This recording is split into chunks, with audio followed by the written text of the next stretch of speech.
Students, आज हमने exercise number 1.1 का क्वेश्चन नंबर 2 करना है। तो इसके सबसे पहले हम क्वेश्चन की तरफ आते हैं। इस क्वेश्चन है सॉल्व बाय फैक्टराइजेशन, मतलब हमने इसको फैक्टराइजेशन के प्रोसेसेस को सॉल्व करना है। तो इसके क्वेश्चंस को हम लोग देख लेते हैं, ये बहुत ज़्यादा ईजी हैं। तो सबसे पहले हम फैक्टराइजेशन का जो प्रोसेस है, जिस प्रोसेस से हमने इसको सॉल्व करना है, उस जो भी है ना सोल्यूशन, उसको हम अच्छे से समझ लेते हैं। तो ये मैंने की पॉइंट्स बना लिए हैं क्वाड्रेटिक इक्वेशंस। तो सबसे पहला पार्ट क्वाड्रेटिक इक्वेशन का है फैक्टराइजेशन, ठीक है, और सेकंड है कंप्लीटिंग स्क्वायर। फैक्टराइजेशन को हम लोग अगर समझे तो इसके जो मैंने एक मेथड्स बताए हैं फैक्टराइजेशन में, सबसे पहले हमें जो भी इक्वेशन होगी ना, उसको हमें सबसे पहले स्टैंडर्ड फॉर्म में हम लोगों ने उसको बनाना पड़ेगा। जैसे ये ax और bx और plus c is equal to 0, ये स्टैंडर्ड फॉर्म है, ठीक है। उसके बाद मिड टर्म ब्रेक करेंगे तो हमारा फैक्टराइजेशन का प्रोसेस जो है वो कंप्लीट हो जाएगा। एंड पे हम लोगों ने x की वैल्यू निकालनी होती है, ठीक है। अब उसके बाद जो कंप्लीटिंग स्क्वायर है, कंप्लीटिंग स्क्वायर में हम लोग सबसे पहले शिफ्ट जो भी हमने करना होता है ना, कांस्टेंट टर्म को हमने राइट साइड पे हमने सबसे पहले शिफ्ट करना होता है। उसके बाद हमने स्क्वायर जो होता है 1/2 को के साथ हमने ऑन बोथ साइड मल्टीप्लाई करना होता है, जहाँ जहाँ पे हमारे पास x होता है उसकी जगह, ठीक है। और लास्ट में हमने टेकिंग स्क्वायर अंडर रूट लेना होता है, ठीक है। और इस प्रोसेस के आगे हम लोगों ने एंड पे हमारा सोल्यूशन सेट कंप्लीट हो जाता है, ठीक। तो अब हम आते हैं क्वेश्चंस की तरफ, ताकि अब आपको इजीली समझ आ जाए। तो हमें फैक्टराइजेशन स्टैंडर्ड फॉर्म में मिड टर्म ब्रेक के इस मेथड से सॉल्व करेंगे। तो ये एक एक्टिविटी है जो कि आप लोगों के बुक के ऊपर भी गिवन है, ठीक है। तो मैंने इसकी फैक्टराइजेशन के एक एग्जांपल के थ्रू आप लोगों को समझाऊंगी। तो सबसे पहले उन्होंने एक्टिविटी में हमें दिया होता है x² - x - 2 = 0। Mid term break का हमने यहाँ पर मेथड करना है। तो मिड टर्म ब्रेक करने के लिए हमेशा मिड वाली वैल्यू को हम लोग इसके आगे इसका मेथड स्टार्ट करेंगे। तो यहाँ पर इसके साथ कुछ नहीं है, मीन्स इसके साथ 1 है।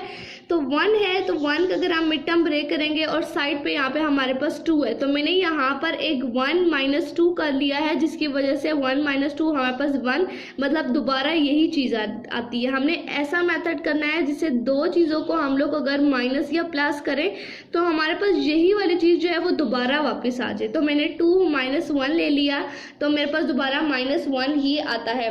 उसके बाद मैंने यहाँ पर ये मिड टर्म ब्रेक हमारी हो गई। उसके बाद मैंने यहाँ पर इनका कॉमन ले लिया है। यहाँ पे x के ऊपर है 2, मतलब x यहाँ पर 2 बार है, तो एक x मैंने अंदर ले लिया, तो एक x हमारे पास इसके ब्रैकेट के अंदर चला जाएगा। माइनस आ गया, यहाँ पे x बाहर मौजूद था, इसलिए मैंने यहाँ पर 1 लिख दिया। सेकेंड हमने यहाँ पे क्या किया, यहाँ पे 2x, अब मैं इसमें से कॉमन मुझे लग रहा था कि मैं 2 लूँगी तो मेरा ये ब्रैकेट मतलब कॉमन्स का अच्छा निकल आएगा। तो मैंने यहाँ पे 2 ले लिया, माइनस लिया, क्योंकि यहाँ पे 2 माइनस से मैंने माइनस कॉमन ले लिया और x - 1 लेके = 0 कर दिया। उसके बाद जब ये दो चीज़ें कॉमन थी तो मैंने इनको एक दफ़ा लिख दिया, क्योंकि ये 2 बार थी और कॉमन लेने का यही मेथड है, जो चीज़ 2 बार हो उसको आप एक बार लिख दें। अब x - 2 बचता है तो उसको मैंने एक होल्स ब्रैकेट में कर दिया, = 0 आ गया। उसके बाद मतलब जो ये 0 है ये इस ब्रैकेट के साथ है, और जो ये वाला 0 है ये इस ब्रैकेट के साथ है। तो मैंने इसको इन दोनों को अलग अलग फॉर्म में लिख दिया, मतलब -1 और 0 को एक तरफ लिख दिया और इसको इसके एक साथ लिख दिया, ठीक है। अब जब मैंने x की एक सिंगल वैल्यू लानी थी तो मैंने उसके क्या किया कि 0 को मैं अंदर लेके ये प्लस हो गया और यहाँ पे एक सिंगल x की 1 वैल्यू आ गई। सेकेंडली मैंने क्या किया, 2 को एज इट इज़ लेके 2 को मैं इसके साथ बाहर लेके गई, तो ये प्लस हो गया और ये 2 इसकी वैल्यू होगी। तो यह आपको फैक्टराइजेशन की मैंने एक बहुत कॉमन सी एग्जांपल सिखानी थी, तो ये समझा दी। अब मैं आती है एक्सरसाइज के क्वेश्चंस की तरफ। तो ये एक्सरसाइज का क्वेश्चन है, यहाँ पर x² - x - 20 = 0 यहाँ पर क्वेश्चन है। तो मैंने यहाँ पे मिड टर्म ब्रेक करना था। मिड टर्म ब्रेक मैंने ऐसे टेबल के साथ करनी थी कि यहाँ पे अगर मैं 2 टेबल्स को मल्टीप्लाई भी करूँ तो मेरे पास ये चीज़ निकले 20 निकले। तो मैं अब यहाँ पर -2 - 1 नहीं कर सकती थी। अगर मेरे पास यहाँ पर 2 होता तो मैं वो मेथड चलाती, अगर मेरे पास यहाँ पे कोई और नंबर होता तो मैंने उस हिसाब से वही टेबल्स लेने थे। अब यहाँ पर 5 × 4 = 20 होता है, तो मैंने ग्रेटर वाले नंबर के साथ मैंने माइनस लगा दिया और जो छोटा नंबर था उसके साथ मैंने प्लस लगा दिया। अगर आप देखें कि -5 + 4 करें तो हमारे पास -1 आता है, जो के ऊपर क्वेश्चन में मौजूद है, ठीक है। तो मैंने ये नंबर्स लगाया और 5 × 4 = 20 भी आता है, तो मुझे ये अच्छा लगा तो मैंने इसके साथ लिख दिया। अब मैंने क्या करना है, यहाँ पे वैसे ही कॉमन लेना है जैसे मैंने आपको एक्टिविटी में समझाया था। उसके बाद इन दोनों को मैंने एक सेपरेटली एक जगह लिखना है और इन दोनों को मैंने एक तरफ लिखना है। इनको मैंने -5 को =0 इस तरफ लिखना है और यहाँ पर मेरी 5 की वैल्यू आ गई और 4 वाली की भी एज इट इज़ ही ऐसी है, इसके -4 इसका आंसर आया है। तो ये क्वेश्चन आपको उम्मीद करती हूँ अच्छा समझ आया होगा। हम आते हैं क्वेश्चन नंबर 2 की तरफ। तो ये क्वेश्चन नंबर 2 है, ठीक है। ये हमारे पास क्वेश्चन, उस क्वेश्चन के करने के लिए सबसे पहले हमने क्या करना है, क्वेश्चन में अगर ऐसी बात लिखी हुई है जिसको हम मज़ीद सॉल्व करके हम एक स्टैंडर्ड फॉर्म बना सकते हैं तो वो हमने लाजमी करना है। 3y² एज इट इज़ आ गया, y को साथ मैंने मल्टीप्लाई किया, y² आ गया, यहाँ पर माइनस एज इट इज़ आ गया और ये 5y आ गया, ठीक है। अब ये हमारे पास स्टैंडर्ड फॉर्म सबसे पहले हम बना लेते हैं। ये y² वाली 2 टर्म्स हैं, ठीक है। तो मैंने इसको अंदर लेके आई हूँ, तो यहाँ पे प्लस में था, जब ये इक्वल किस तरफ आया तो ये माइनस में हो गया। इन दोनों को मैंने माइनस किया तो मेरे पास एक ये वैल्यू आ गई 2y², ठीक है। इस तरफ चले तो ये माइनस था, जब मैंने इसको अंदर लेके आऊँगी तो ये माइनस से प्लस में हो जाएगा, तो ये 5y मेरे पास वैल्यू आ जाएगी। = मैंने 0 लगा दिया। अब 0 लगाने के बाद हमारा मिड टर्म ब्रेक के बाद दूसरा हमारा क्या स्टेप था, कॉमन निकालना था।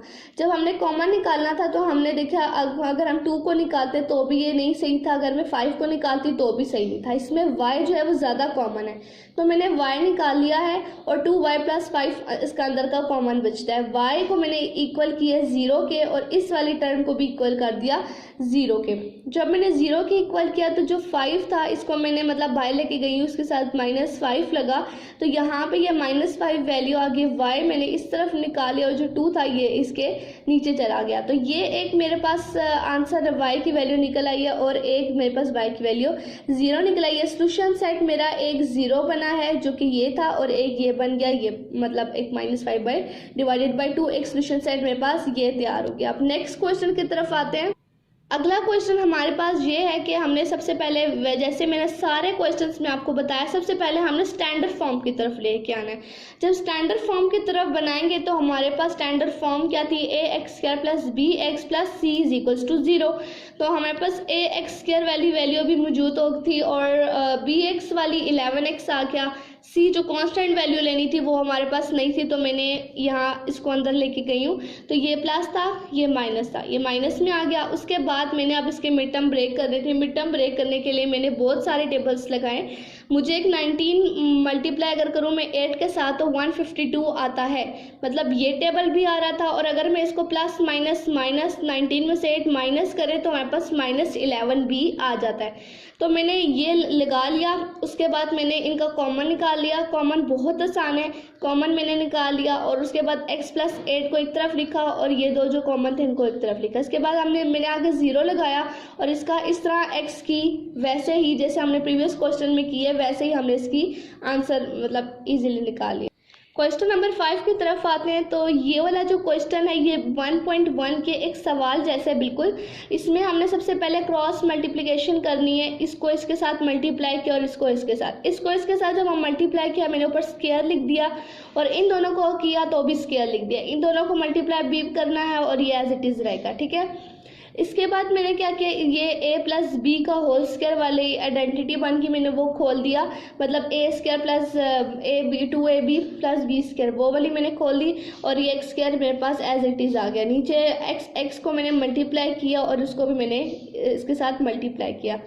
आगे मैंने क्या किया कि x² वाली दो मेरे पास वैल्यूज थी तो मैंने दोनों को प्लस किया तो मेरे पास 2x² आ गया प्लस अब मैंने 2x वाले को भी कर दिया +1 एज इट इज़ आ गई ये दोबारा। अब जब मेरे पास ये टर्म आ के ना मैं अब इसका क्या कर सकती हूँ, उससे मेरे पास एक ही हल है जिसमें क्रॉस मल्टीप्लिकेशन के से इसको मैं सॉल्व कर सकती हूँ। मतलब 12 वाले के पास ये वाली सारी वैल्यू आ जाएगी और 25 वाले के पास सारी ये वाली वैल्यू आ जाएगी। जब मैंने मल्टीप्लाई किया तो मेरे पास ये वाली टर्म्स आ गया। मैंने इन दोनों को आपस में 12 को इस सब के साथ मल्टीप्लाई किया, ये वैल्यू आ गई।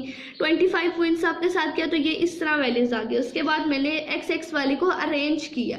यहाँ पे x वाली थी, इन सबको मैं पहले अंदर लेके आई। जो प्लस वाले साइन थे वो माइनस में चेंज हो गए और जो माइनस वाले साइन थे वो प्लस में चेंज हो गए।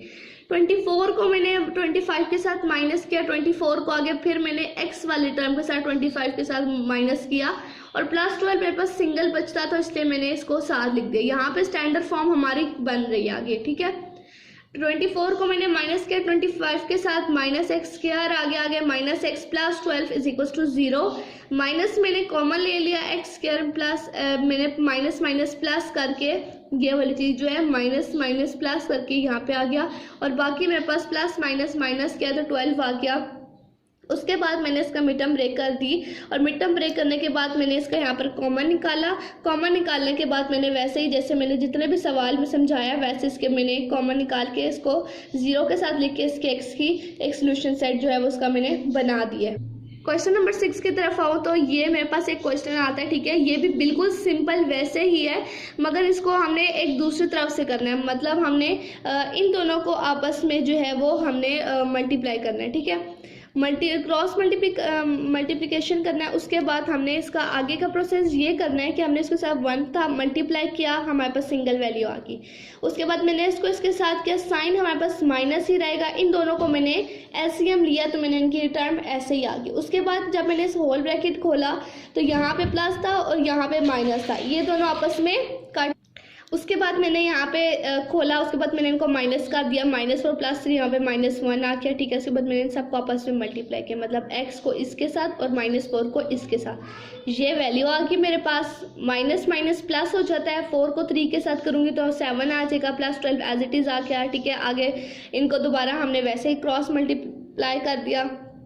उसके बाद 2 वाली को इसके साथ लिख दिया, 1 को इसके साथ लिख दिया, ये हमारे पास आगे 2 को मैंने इन सब के साथ मल्टीप्लाई कर दिया और -1 को इन सब के साथ मल्टीप्लाई कर दिया। अब हम आगे क्या करेंगे कि एक्स स्क्वायर की वैल्यू तो मेरे पास सिंगल है तो मैं एक जगह ही रखूँगी।